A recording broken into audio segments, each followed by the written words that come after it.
Let's talk about land. You might be buying some land to hold, or maybe have thoughts of developing.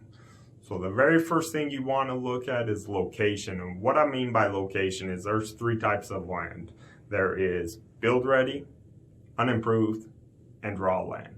Build ready, maybe the developer's already stubbed the property, they've already gone through, graded, got the land ready to build. You bring your architect, you bring your contractor, you're ready to start building. Unimproved, development around there, utilities might be close by, the property will need to be scraped, ready to go. And then raw land. Raw land is that land that's kind of in the middle of nowhere. You might want to sit and hold on for a while. So always look at the location and what's going on around it.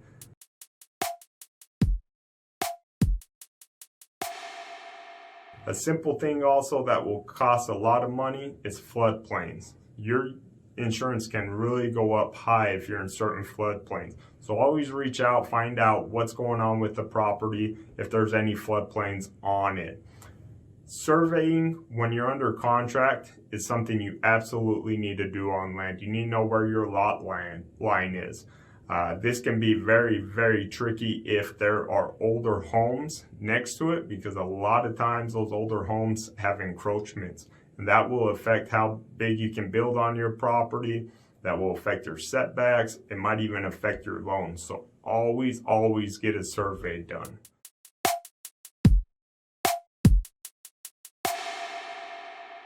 Zoning is something that you just cannot assume.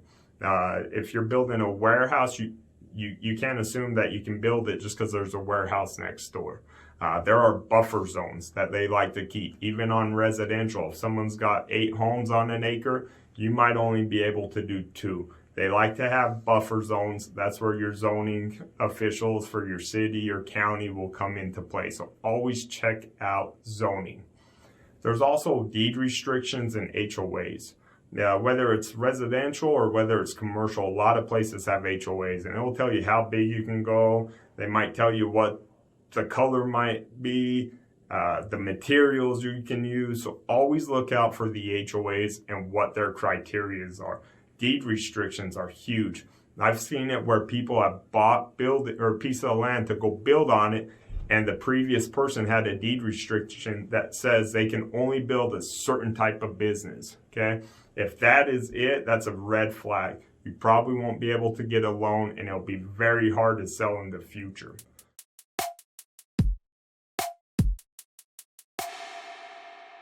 Utilities is the biggest cost when it comes to trying to get a lot ready to go. It can be just from pulling utilities from the road.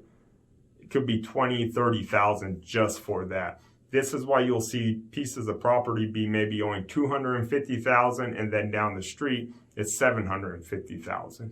If you have to pull utilities hundreds of feet, that can easily get over hundreds of thousands of dollars of costs and a lot of time and permits for it.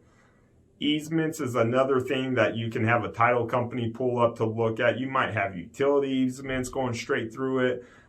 There's a lot of different easements that are out there that can affect where you can build, how big you can build. You might have an acre, but you might have utilities coming straight through the middle of it. That will make it so you can only build on that front portion. So you really got to look out on the easements. You also might have a neighbor that has the access to his property coming through the side of your property. That will set your setbacks off. So always look out for easements.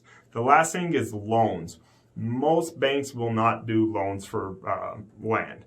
If they do, it's a high down payment and they make you build on it within certain years. So if you're trying to get a loan, the best thing is kind of maybe look for a local credit union, or you're going to pay cash. If you have any other questions, feel free to leave comments, subscribe to the YouTube channel. We'll do more videos like this.